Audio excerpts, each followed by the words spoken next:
Hi, I'm Senator Jim Inhofe from the state of Oklahoma. Let me begin by telling those who lost loved ones during the tragic tornadoes in our state how much we love you guys. My family and I continue to pray for you. We pray for you every day.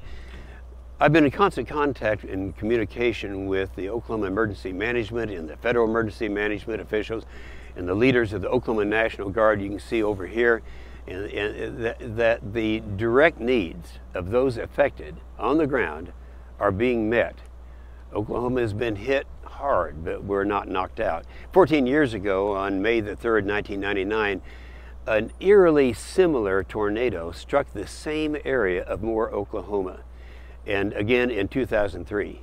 The images and the stories from the storm earlier this week are nothing new. Oklahoma will persevere and overcome this tragedy as we have demonstrated in the past. After the Oklahoma City bombing, we all remember that, in 1995, people saw the many ways Oklahomans took care of each other, from running toward the bombing instead of running away, to donating their blood and their time and their money.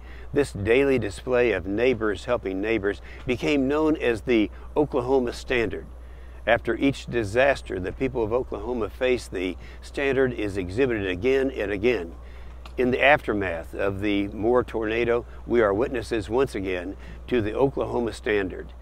The accounts of 2 elementary schools that were wiped out by the winds of 200 miles an hour have struck a chord, I think, with all Americans, with everyone watching us now, all Americans across the country.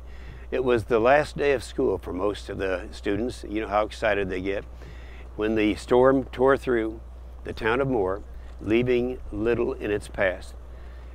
We're beginning to hear about the selfless acts Oklahomans demonstrated to ensure the safety and protection of their fellow neighbors and their friends and their students. Second grade teacher Tammy Glasgow kept praying with her students and reminding them how much she loved them. As she and their students took cover in the school closet, we had Susanna Haley. She was a first grade special education teacher in Briarwood Elementary School, suffered a severe injury when part of a school desk was impaled in the back of her leg while protecting the students in her classroom. The most heart-wrenching testimony I've heard is from the person who was responsible for matching the missing kids with the missing parents. The individuals who lived through these storms are volunteering in the recovery and assisting efforts right now, and they're America's real heroes. I have seen people from all corners of the state continuing to flock to the devastating areas to give their time, their money, and their energy to help meet the dire needs of those injured or displaced.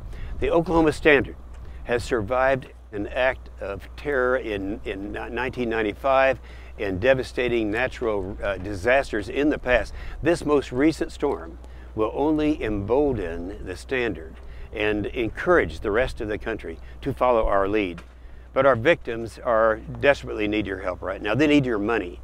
If you are able, please visit the American Red Cross website at AmericanRedCross.com or the Salvation Army website at SalvationArmyUSA.com to volunteer.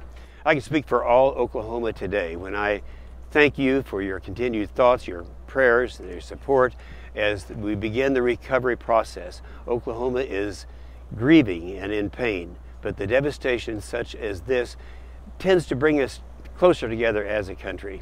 I thank you for listening, and God bless those who are suffering today, and God bless the United States of America.